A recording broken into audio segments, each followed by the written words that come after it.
we are making pizza, so let's get started. So I got the oven preheating for about an hour at 550, which is the max temperature. And then while that's finishing up, I'm going to grate some low moisture skim Parmesan cheese. If you want to get, what's it called? You want to get whole milk, low moisture cheese if you can. It's better for browning, but skim cheese is easier to get, and so that's what I'm sticking with for now. So this is probably 5 or 6 ounces of cheese, I would say, for the size of dough that I have. It's more of a personal size pan pizza, maybe 10 inches in diameter. I was experimenting with it since I had some failures last time I made pizza, so I went to making for more smaller doughs as opposed to fewer big doughs. And the recipe for my dough is pretty simple. It's about a little over a cup of water, so for 4 doughs, 10 inches, it was 1 1/4 cup of water, 2.5 cups of flour, 1 packet of dry yeast, some salt and olive oil, a little bit of sugar, and then stir that to combine, and then adding more flour until it comes together into a cohesive dough. You want it to still be a little bit sticky, but not so sticky that it's just impossible to work with. And I'm just going to crumble the rest of its cheese into bits because I hate grating. And I'm probably going to need more than this, so let me get a little more from this block.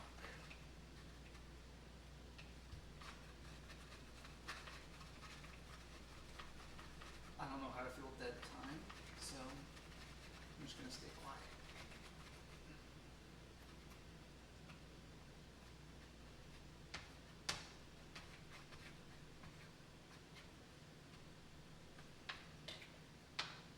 Okay, we're going to say that's hopefully enough cheese. And once the cheese is shredded, you want to work fast, because the deal with making pizza in a home oven is that you want it to be hot enough.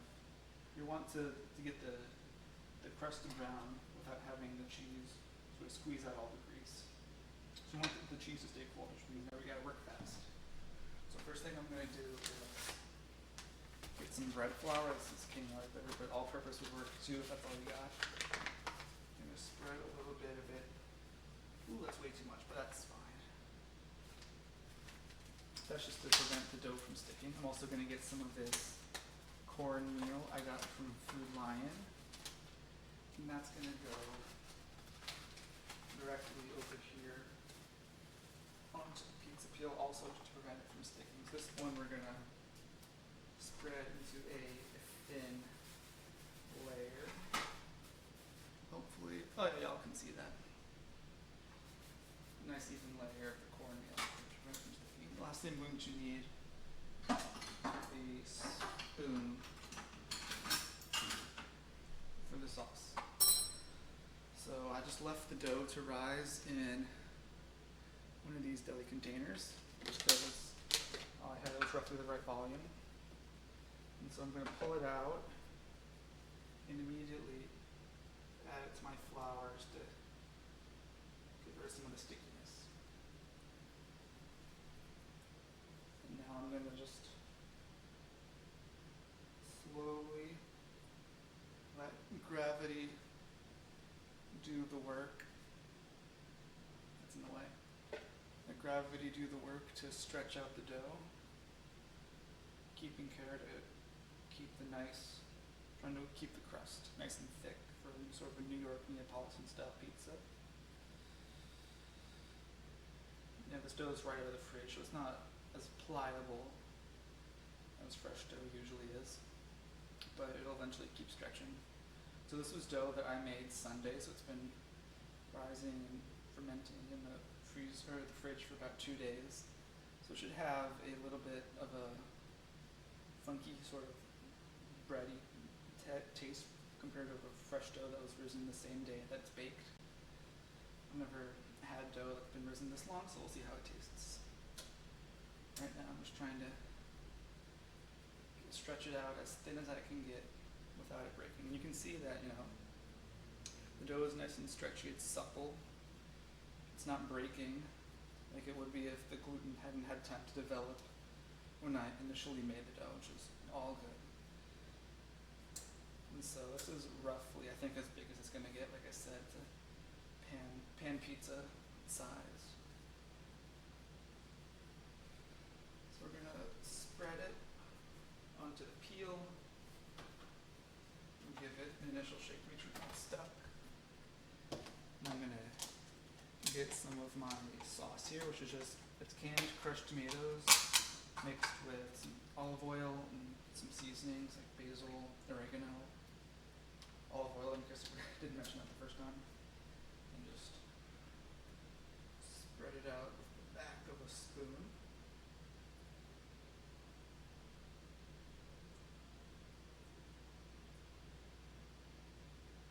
Usually want to use less dough or less sauce than you think is necessary. So that's all I need for that. So next is cheese. Spread out a nice solid layer of this freshly grated mozzarella. Try not to make too much of a mess, but I can clean that up while it's in the oven.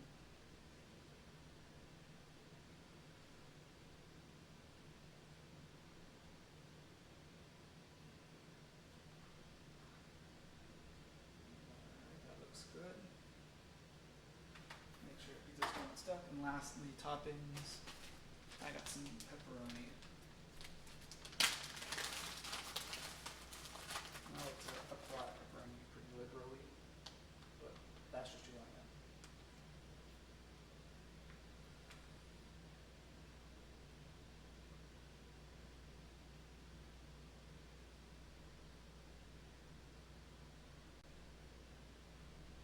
We'll get a little bit more. No harm in extra pepperoni. Alright. Quickly rinse off the hands, and now it's the magic time. I'm gonna grab my phone to see if I can do this live. So pizza's still not stuck. Here's the stone in the oven. And on it goes. So from there, ooh, that's backwards. Set a timer for 7 minutes. That's usually just good to start while I clean up.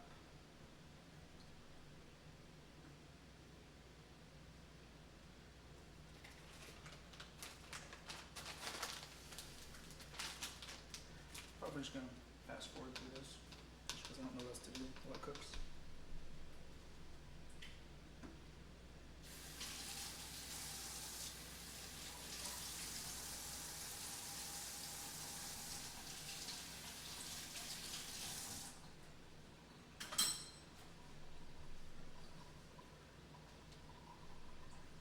Here you can see there's still plenty of sauce left to make more pizza, so I'm in no way lacking sauce.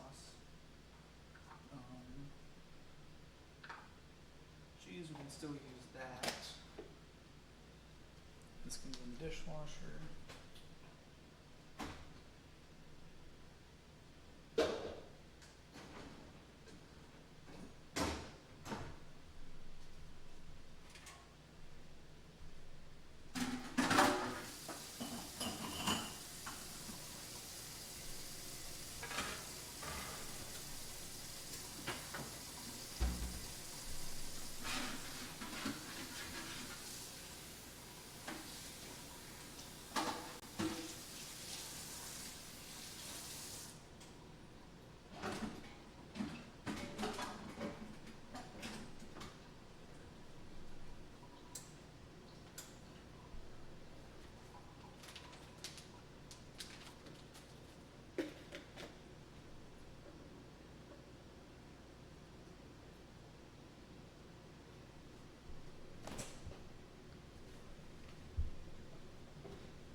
Oh, so normally I like to also put some of the fake Parmesan cheese from the green bottle underneath the mozzarella cheese, but I forgot this time because I'm always just in a rush to do it. That's fine.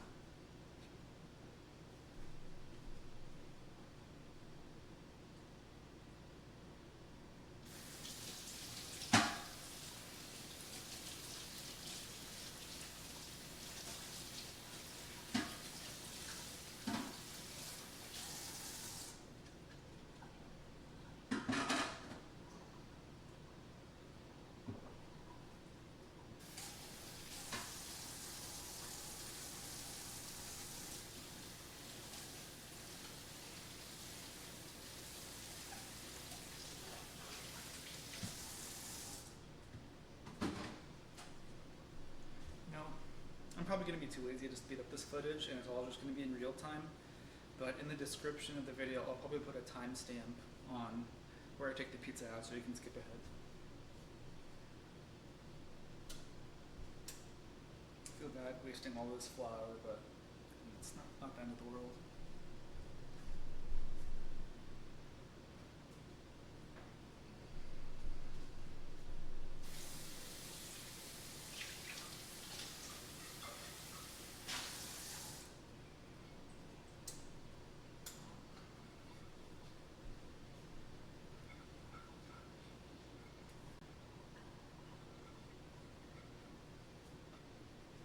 So this plate is also going to be the plate that I eat on, saving dishes. So keep that nice and ready. Pack up the corn meal.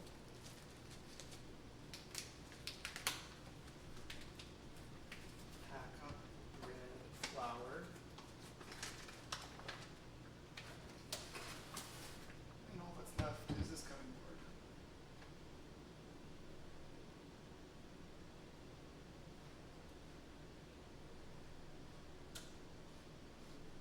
And obviously I'm not going to let all this perfectly good cheese go to waste.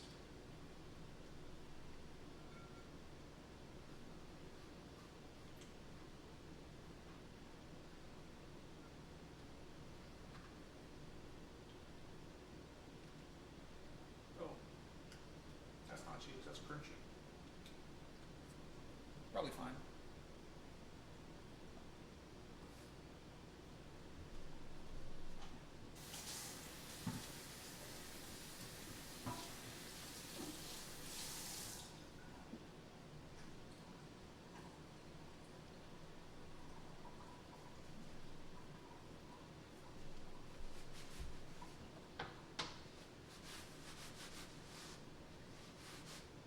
Alright.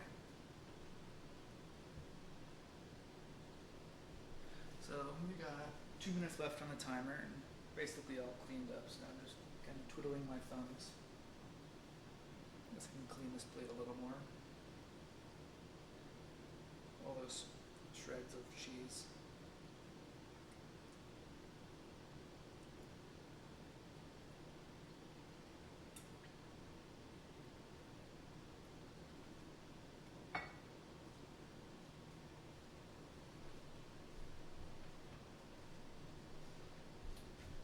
Alright, let me grab this.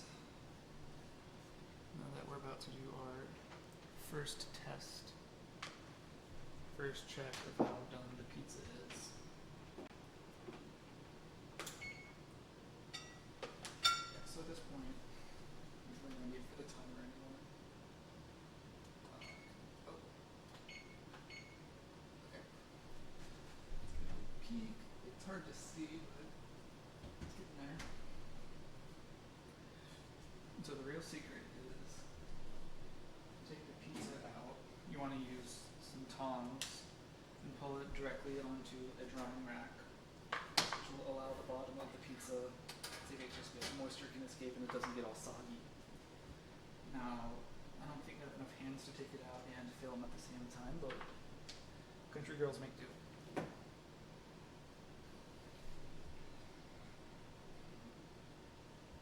That's the bad oven mitt.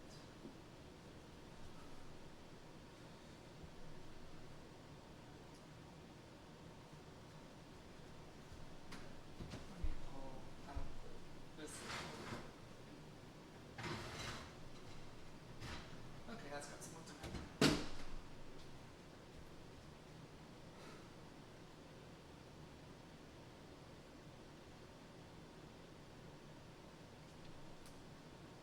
try not to give away too much of the kitchen for the sake of my own self-respect, but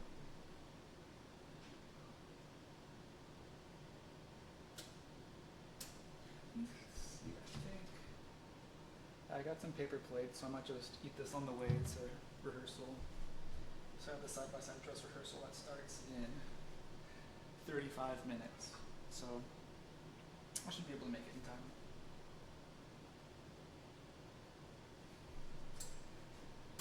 Let's give it another check. I'm just gonna say close enough and pull it. So I think what I can do is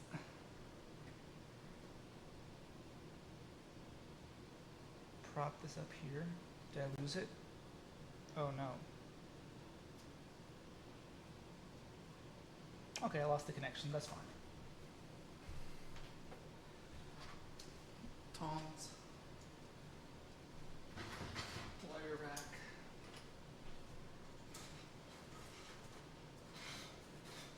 Ooh, some of it's stuck. Okay.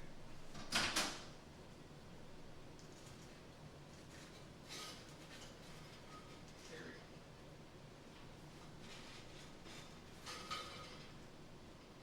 Put it over by the sink. Okay, the oven is off. I'm also just gonna leave the stone in there to cool down. And now, let's see. There, you can see the pizza there. I'm gonna shake it out over the sink. Just let all the loose cornmeal fall through.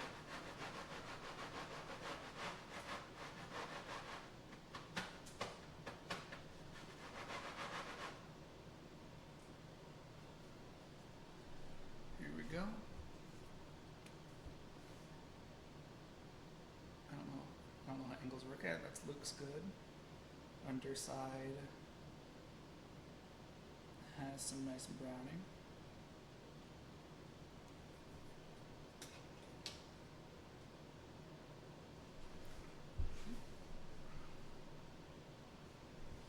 Yeah. Pizza. Underside of the pizza, pretty good.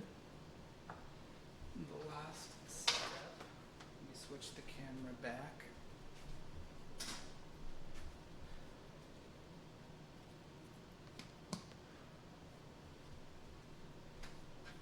The last step is just to put it on the cutting board here.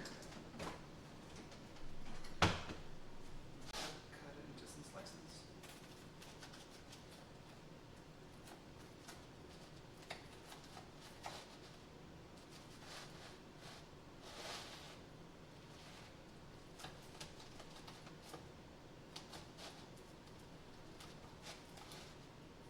I swear, my knife doesn't usually cost me this much trouble. There we go.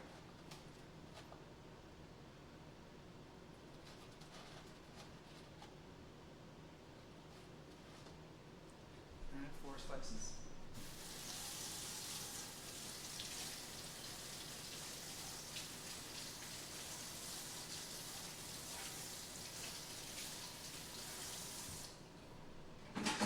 Clean off the knife.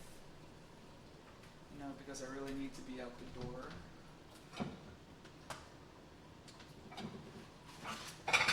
I haven't used one of these in probably 10 months, so don't make me feel bad about not using a reusable plate.